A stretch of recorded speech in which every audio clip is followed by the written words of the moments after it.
कालिकायै नमः। मार्कंडेय बोले, तब ब्रह्मा के स्मरण मात्र से नारद के साथ ब्रह्मा के सभी मानस पुत्र आनंद पूर्वक और वायु वेग से वहां पहुंच गए। भगवान शंकर उन सब तथा ब्रह्मा और अपने गणों के सहित प्रसन्नता पूर्वक उस कर्मयोगिनी सती के लिए निश्चित समय पर दक्ष के घर गए। उस समय वे गण शंख, नगाड़े, ढोल और बांस की बनी हुई तुरही आदि वाद्य प्रसन्नता पूर्वक बजाते हुए शिव का अनुगमन कर रहे थे। कोई हथेलियों से ताली बजा रहा था, कोई पैरों के तलवे से नाचते समय ध्वनि कर रहा था। अनेक अपने वेगमान विमानों द्वारा वृषभध्वज का अनुगमन कर रहे थे तथा वे गण अपने अनेक प्रकार की आकृतियों तथा शब्दों से विविध भांति कोलाहल करते हुए निकले। उस समय प्रसन्नता पूर्वक देवगण, आनंद से गाते बजाते गंधर्व गण एवं नृत्य करने वाली अप्सराओं के समूह ने भी वृषभध्वज शिव का अनुगमन किया। उन गरिमामय गंधर्वों तथा गणों के शब्दों से सभी दिशाएं एवं पृथ्वी भर गई। कामदेव भी श्रृंगार रस आदि तथा माणगणों के सहित शिव को प्रसन्न करता, मोहित करता, काम विवहल करता आगे आगे चल पड़ा। जब शिव पत्नी हेतु जा रहे थे उस समय ब्रह्मादि सभी देवताओं ने शीघ्रता से अपने अपने सुंदर बाजे बजाए। हे द्विज सत्तमो, उस समय सभी दिशाएं संपन्न प्रसन्न हो गई। अग्नियाँ शांतिपूर्वक जल उठी तथा फूलों की वर्षा होने लगी। सुगंधित वायु बहने लगी। वृक्ष भी सुंदर ढंग से फूलों से भर गए। जो कोई प्राणी अस्वस्थ थे वह सभी स्वस्थ हो गए। हंस, सारस, कालहंस, मोर और चातकों ने मानो शिव को प्रेरित करते हुए मधुर शब्द किए। उस समय उनके शरीर पर स्थित सर्प, व्याघ्रचर्म, गजचर्म, जटा तथा चंद्रकलाओं ने आभूषणत्व धारण कर उनसे उद्दीप्त होते हुए क्षण भर में वेगवान और बलवान बलिवर्द वैल के द्वारा शिव, ब्रह्मा तथा नारद आदि के सहित दक्ष के भवन पहुँचे।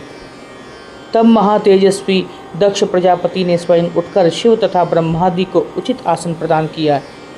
उनकी पाद्य, अर्घ आदि के द्वारा यथोचित रूप से पूजा करके दक्ष प्रजापति ने मानस रूप उत्पन्न मुनियों के साथ विचार विमर्श किया। हे द्विज सत्तमो, तब शुभ लग्न एवं शुभ मुहूर्त में दक्ष ने प्रसन्नता पूर्वक अपनी कन्या सती शिव को प्रदान की। तब उन वृषभध्वज शिव ने भी दाक्षायणी के श्रेष्ठ पाणी का प्रसन्नता पूर्वक विवाह विधि से ग्रहण किया। ब्रह्मा और नारद आदि मुनियों ने सुनने में सुंदर लगने वाली सामगीत, ऋचा, यजुस आदि के द्वारा ईश्वर शिव को संतुष्ट किया। सभी गणों ने बाजे बजाए। अप्सरा समूहों ने नर्तन और आकाश में स्थित बादलों ने भी फूल की वर्षा की। इसके बाद वेगवान गरुड़ पर सवार हो लक्ष्मी के सहित गरुड़ध्वज भगवान विष्णु शंभु के निकट आकर उनसे यह वचन बोले, हे शिव, इस चिकनी नीले अंजन के समान श्याम वर्ण वाली दाक्षायणी की शोभा से आप वैसे ही सुशोभित हो रहे हैं जैसे कि मैं इसके विपरीत क्रम में लक्ष्मी के साथ सुशोभित होता हूँ।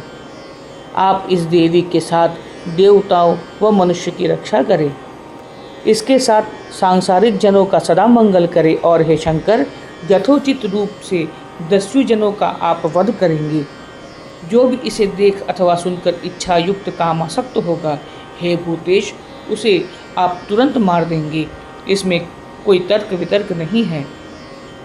मार्कंडेय बोले, ऐसा ही हो। यह प्रसन्न मुख सर्वज्ञ विष्णु ने प्रसन्न मुख परमेश्वर शिव से प्रेम पूर्वक कहा। तब ब्रह्मा ने सुंदर हंसी वाली दक्ष पुत्री के मुख को देखकर उसके प्रति कामासक्त हो गए और उसकी इच्छा करने लगे। उस समय ब्रह्मा बारंबार सती का मुख देखने लगे। उसी समय उन्हें पुनः संध्या प्रसंग के बाद इंद्रिय विकार उत्पन्न हो गया। हे द्विज सत्तमो, शीघ्र प्रज्वलित अग्नि की आभा वाला उनका तेज वीर्य मुनियों के देखते देखते भूमि पर गिराया। हे द्विज सत्तमो, तब उस भूमि पर गिरे हुए तेज से आवाज करते, गरजते और जलों की वर्षा करने वाले आवर्त, संवर्त, द्रोण और पुष्कर जैसे जलद बादल उत्पन्न हो गए।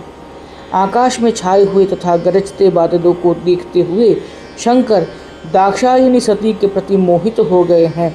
यह जान लिया कि ब्रह्मा भी मोहित हो गए हैं, तब इसके कामासक्त अभिलाषा करने वाले का तुम वध करोगी। विष्णु के इन वचन का स्मरण कर वे त्रिशूल उठाकर ब्रह्मा को मारने की इच्छा से उद्यत हो गए। तब हे द्विजसत्तमो, शिव को त्रिशूल उठाए ब्रह्मा के वध हेतु उद्यत देख नारद, मरीचि आदि उपस्थित सब हाहाकार करने लगे।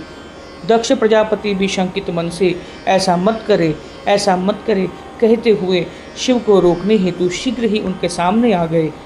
तब आगे मिले दक्ष को देखकर महेश्वर भगवान विष्णु की वाणी का स्मरण करते हुए यह अप्रिय बात कही।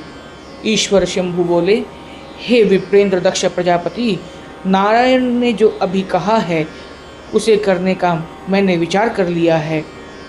इसे जो अभिलाषा कामना प्राप्ति से देखेगा उसे आप मार डालोगे। इस कथन की सफलता मैं ब्रह्मा को मार कर सिद्ध करूँगा। ब्रह्मा ने सती को अभिलाषा युक्त होकर क्यों देखा? फलतः यह तेज रहित हो गए हैं, इसलिए मैं ऐसे पापकर्मी का वध अवश्य करूँगा। मार्कंडेय बोले, तब संपूर्ण जगत के स्वामी भगवान विष्णु शीघ्र ही सामने आकर इस प्रकार से बोलने वाले शिव को उन ब्रह्मा के वध से रोकते हुए कहने लगे, हे भूतेश, जगत श्रेष्ठ सृष्टिकर्ता ब्रह्मा का आप वध करेंगे, जबकि इन्होंने ही आपके लिए सती जैसी उत्तम पत्नी की योजना की है। हे शंभु, प्रजा की सृष्टि हेतु यह चतुर्मुख ब्रह्मा उत्पन्न हुए हैं। इनका वध करने पर इस समय कोई जगत का सृष्टिकर्ता नहीं दिखता है। इनके मेरे और आपके सामंजस्य से ही जो जगत की सृष्टि, पालन और विनाश का कर्म है वो हम कैसे करेंगे? हे वृषभध्वज, हम में से एक के भी मारे जाने पर उसका कर्म कौन करेगा? इसलिए आपके द्वारा ये ब्रह्मा मारे जाने योग्य नहीं है। शिव बोले, मैं इस चतुरानन ब्रह्मा को मारकर अपनी प्रतिज्ञा पूरी करूँगा। तत्पश्चात मैं स्वयं ही स्थावर, स्थिर तथा गतिशील प्रजा की सृष्टि करूँगा, अथवा मैं अपने तेज से ही दूसरे ब्रह्मा की सृष्टि करूँगा। वही ब्रह्मा सदैव मेरी आज्ञा से सृष्टि करता होंगे। हे विभु, इस प्रकार मैं इस ब्रह्मा का वध कर अपनी प्रतिज्ञा पूर्ण करूँगा तथा एक नए सृष्टिकर्ता की सृष्टि करूँगा। हे चतुर्भुज विष्णु, अतः आप मुझे ना रोको। मार्कंडेय बोले, हे द्विजसत्तमो, उन गिरीश के वचनों को सुनकर मुस्कान सहित प्रसन्न मुख भगवान विष्णु ने पुनः ऐसा मत करो इस प्रकार कहते हुए अपनी आत्मा पर प्रतिज्ञा पूर्ति करना उचित नहीं है, ऐसा ईश्वर से कहा। तब पुनः शंभु ने पूछा, ब्रह्मा कैसे मेरी आत्मा है? यह तो प्रत्यक्ष ही भिन्न रूप से सामने स्थित है। तब हंसते हुए भगवान विष्णु ने शिव को संतुष्ट करते हुए मुनियों के सम्मुख यह कहा। श्री भगवान बोले, न आप शिव से भिन्न हैं, न शिव ब्रह्मा से भिन्न है, और न मैं आप दोनों से भिन्न हूँ। हम लोगों का अभिन्नत्व तो सदा से ही है। आप दोनों प्रधान और अप्रधान अंश एवं अंशी स्वरूप ज्योतिर्मय मेरे ही भाग है तथा मैं आप ही जैसा एक अंश हूँ। आप कौन हैं? मैं कौन हूँ? ब्रह्मा कौन है? यह जगत की सृष्टि, पालन तथा संहार के कारण रूप मुझ परमात्मा के 3 अंश है। स्वयं अपना चिंतन कीजिए और स्वयं अपनी ही स्तुति करें तथा ब्रह्मा, विष्णु, शंकर की एकता को हृदयंगम कीजिए। हे हर, जैसे सिर, गला आदि एक ही शरीर के विभिन्न अंग होते हैं, उसी प्रकार हम लोगों का नाम भेद भी एकमात्र मेरा ही अलग अलग 3 भाग है। जो ज्योतियों में अग्रगण्य है, जो स्वयं ही श्रेष्ठ प्रकाश रूप है, जो कुटस्थ और अव्यक्त है, जो अनंत रूप है, जो नित्य शाश्वत है, जो दीर्घ, ह्रस्वादि द्वंद्वात्मक विशेषणों से रहित है, उस पर ब्रह्म तत्व से हम भिन्न नहीं हैं। मार्कंडेय बोले, विष्णु के उक्त वचन को सुनकर मोहग्रस्त शिव उन ब्रह्मा के प्रति एकता को जानकर उनके प्रति पराये की भावना को भूलकर विष्णु से विशेषकर ब्रह्मा, विष्णु तथा शिव 3 रूप वाले की आपसी एकता, अन्योन्याश्रय का संबंध के विषय में पूछने लगे। मार्कंडेय बोले, विष्णु के उक्त वचन को सुनकर मोहग्रस्त शिव उन ब्रह्मा के प्रति एकता को जानकर उनके प्रति पराय की भावनाओं को भूलकर विष्णु से, विशेषकर ब्रह्मा, विष्णु और शिव तीन रूप वाली आपसी एकता के संबंध में पूछने लगे। तब शिव द्वारा पूछे जाने पर नारायण भगवान विष्णु ने तीनों देवों की एकता और अनन्यता का विशिष्ट वर्णन किया। विष्णु के मुख कमल कोश से ब्रह्मा, विष्णु तथा शिव की तात्विक अनन्यता को सुनकर पुष्प मधु प्रकाशक उन ब्रह्मा के आत्म रूप जानकर शिव ने उनका वध नहीं किया।